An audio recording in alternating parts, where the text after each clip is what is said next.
So now, how to heal toxic productivity. 5 tips for healing toxic productivity. So in part 1, we talked about 5 signs that your productivity is toxic. And now we're going to talk about how to heal yourself from that.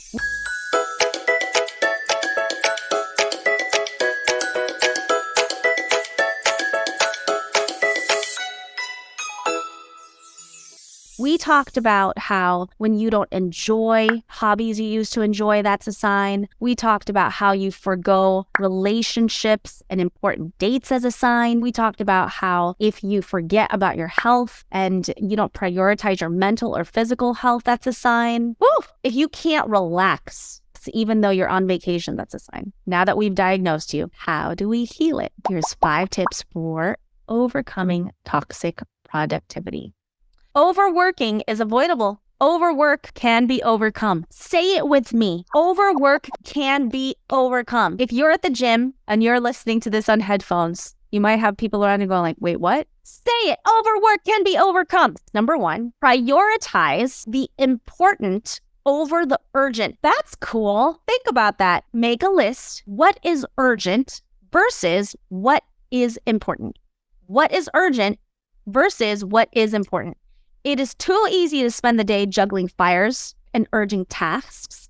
We neglect our own needs and we rush to finish everything. So it leaves you feeling helpless. So I want to encourage you guys to reframe your to-do list. What is important isn't always urgent.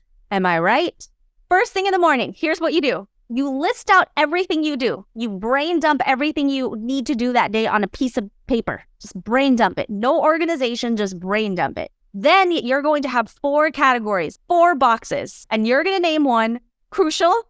Next one is non-urgent but crucial. Next one is urgent but unimportant. And the next one is non-urgent. What do you think you're going to prioritize first? The first quadrant. After that, quadrant 2, then 3, then 4. 3 and 4 most likely are time wasters. You'll probably never even get to it because it's not important. And let me give you a boss tip. Whatever is in quadrant 3 and 4, you can probably outsource. Might be laundry. You can outsource that. Cleaning your house, picking lint off your couch. Let me say it again. 4 quadrants, not 3, 4. So first thing in the morning, you're going to do a brain dump of all of the things that you need to do that day. Just brain dump it. Okay, write it down and you're going to look at your list and you're going to be like, whoa, that's a long list, but here's a system. Then you're going to take another piece of paper and you're going to have 4 boxes, okay? Slash it across the center on both sides, vertical and horizontal. First quadrant is crucial, must get done. Second quadrant is non-urgent but crucial. Third quadrant is urgent but unimportant. Fourth quadrant is non-urgent. Prioritize the first quadrant and the second quadrant. Below that, think about how you can delegate it. The 4th one is probably a time waster, but it makes life nice, like getting fresh flowers for the kitchen. This system guarantees progress on personal as well as professional goals.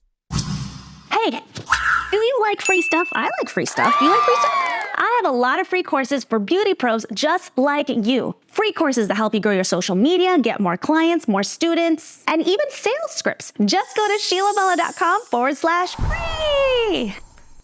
How to get over and heal your toxic productivity. Number 2 is detach professionally. You may not know this term, but it's also one of the best ways to avoid burnout and toxic productivity. There is such a thing as professional detachment, okay? This means that your job is not your identity. And I've seen people whose identity is their job go crazy, like mental hospital crazy. Remember who you are away from your job. Remember that you are, I'm a Christian, a daughter of the King.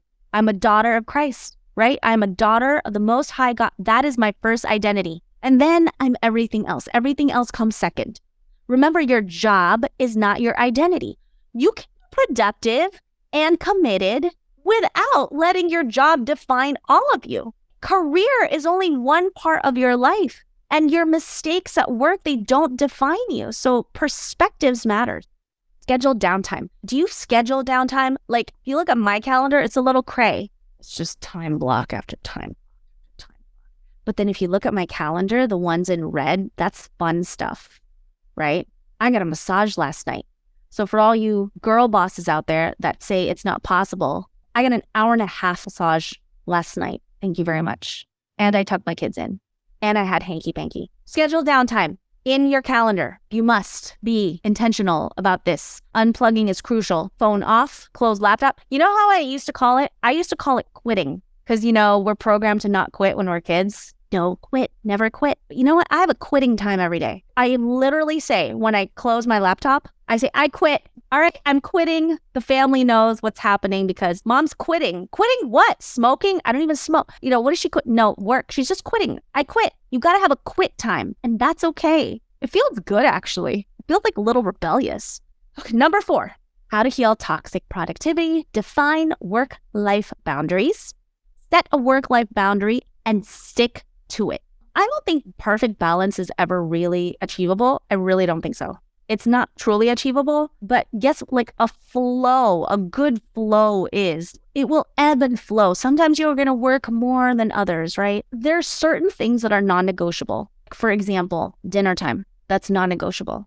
Phone off. We are not on our phones right now. We're enjoying dinner. My kids and I are playing this thing right now called Silly Debates. It's hilarious. Santa got it for him. Talks about, would you rather have X-ray vision or be able to fly? Go. And that's a silly debate.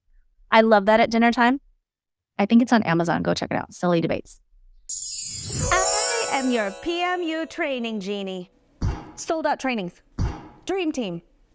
Industry leader. And I have a gift for you. It's a completely complimentary 60-minute strategy call for leaders just like you. To apply, all you need to do is go to sheilabella.com/apply or click the link in the description box. So you have to have your non-negotiables. When you define your work-life boundaries before they happen, then they have less of a tendency to control you. Really important. And the last thing is to schedule breaks within your work day. And I'm not even saying like take a 3-hour lunch break and go to Target and just like scroll aimlessly on your phone. No, take some pretty intentional work breaks. You know what work breaks I really love and I really need to start doing again are dance parties, where just in the middle of the day, your alarm will go off for whatever random time and you have a mandatory solo dance party. It is great for re-energizing your body and also waking you up mentally if you've been staring at the same computer for a long time. It's just like, it's a good like environmental shift. It just takes you back to the crub, you know what I'm saying? For like 90 seconds. Try it right now. If you try it right now, do a stories and tag me. I'll repost it. So maybe allow yourself a buffer in between clients. Oh, I used to kill myself when I would stack clients on top of each other. Not like physically, but like time-wise. I was like, I can do it. I can do it. I can do it. This is before I had an assistant. And then I had an assistant and then I was able to have a buffer. Yeah, I was burnt out. I was irritable. I was fighting a lot with my mom, my husband, and I wasn't taking care of myself. So that was my fault. Guys, I hope you enjoyed this episode of Pretty Rich Podcast, all about toxic productivity. Toxic productivity. If you haven't left this podcast a review on iTunes, please go ahead and do so. Like it, subscribe to it. If this helped you out in any way, or if you have any friends that you feel like might be dealing with workaholism or an imbalance of lifestyle, send them this podcast. It would do me a great favor if you connect me with the people that need me the most. Don't hog me, share me. All right, you guys, this has been amazing. I will see you guys next time on Pretty Rich Podcast. Bye.